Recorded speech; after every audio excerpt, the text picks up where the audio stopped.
একদল পুলিশের সামনে নিরস্ত্র দুই তরুণ বন্দুক তাক করে একজনের দিকে গুলি ছুটছে এক পুলিশ কর্মকর্তা।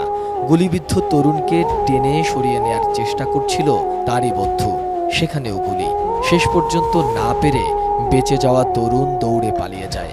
বন্ধুকে রক্ষা করতে না পারার কষ্ট তাড়িয়ে বেড়ায় রাহাতকে। প্রথমে তাইম দৌড় দেওয়ার পরেই দেখি জন তাইমকে শুট করছে দুইটা শটগান থেকে তাইমকে দুইটা গুলি করা হয়। তাইম যখন পড়ে যায় তাই ওই জায়গাটা থেকে আমি তাইমকে পিছন থেকে গিয়ে ধরি। ওই অবস্থায় পুলিশ অজস্রভাবে আবার ফায়ার করলো। তাই ফায়ার করা অবস্থায় তখন আমার পায়ে একটা গুলি লাগে। তাই ওই মুহূর্তে আমি ফিল করতে পারি নাই, বা ওই মুহূর্তে আমি অনুভূতি মানে কি লাগছে আমার পায়ে ওইটা আমি বুঝতে পারিনি। তাইমকে যখন পিছনের দিকে নিয়ে যাচ্ছি তখন তাইমের মানে একটা দীর্ঘ শ্বাস বা তার চোখটা বন্ধ হয়ে যাচ্ছে ওইরকম অবস্থা, যেহেতু একটা মানুষের পিছন থেকে বুলেটটা ঢুকে সামনে দিয়ে বের হয়ে গেছে। তা তাইম তখন বলতেছে, ভাই আমি আর পারতেছি না, তুমি আমাকে ছেড়ে দাও।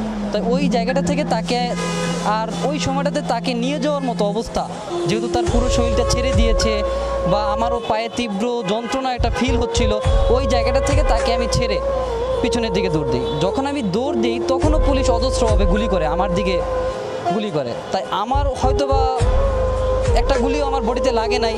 পরবর্তীতে আমি স্বপ্নের গলির দিকে যখন মুভমেন্ট করি আমি ওখানে পড়ে যাই। তারপরে পড়ে গিয়ে অনেক জোরে মা বলে চিৎকার দিই। চিৎকার দেওয়ার পরে তখন মনে করেন যে মানে হাত কোনো রকম হাতটা একটু ইশারা করে আমি দুইটা ছেলেকে ডাক দিয়ে বলতেছি, জন ভাই আমাকে একটু বাঁচাও। 100% কপার কন্ডেন্সারে তৈরি ভিশন ফ্রিজ, তাই গুণে মানে অটুট থাকে বছরের পর বছর। জুলাই মাসে কারফিউর প্রথম দিন রাজধানীর যাত্রাবাড়ির কাজেলায় চায়ের দোকানে বসেছিলেন তাইম এবং রাহাত সহ দুজন। সে সময় হঠাৎই পুলিশের নির্বিচারে গুলিবর্ষণ।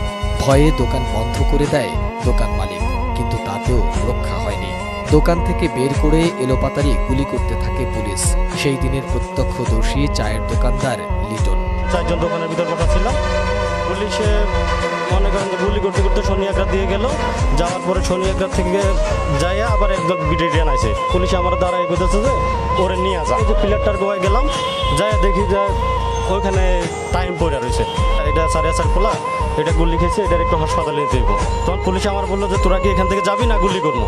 পুলিশের নির্বিচার গুলিতে প্রাণ হারায় তাইম। ঘটনার ভিডিও থাকলেও আইনগত ব্যবস্থা নিতে গিয়ে সহযোগিতা না পাওয়ার অভিযোগ পরিবারের।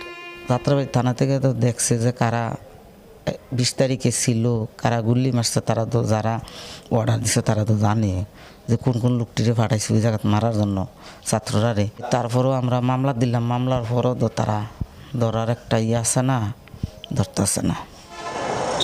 তাইমের বাবা একজন পুলিশের কর্মকর্তা, কিন্তু তারপরও তার বাবা এখন বিচারের জন্য দাঁড়ে দাঁড়ে ঘুরছেন। তার মা অশ্রুসিক্ত নয়নে একটাই প্রশ্ন রাখছেন, একজন মানুষকে মারতে কতগুলো গুলি লাগে? সেই প্রশ্নের উত্তর আমাদের অজানা। সোহাগ বিশ্বাস, এটিএন নিউজ, ঢাকা।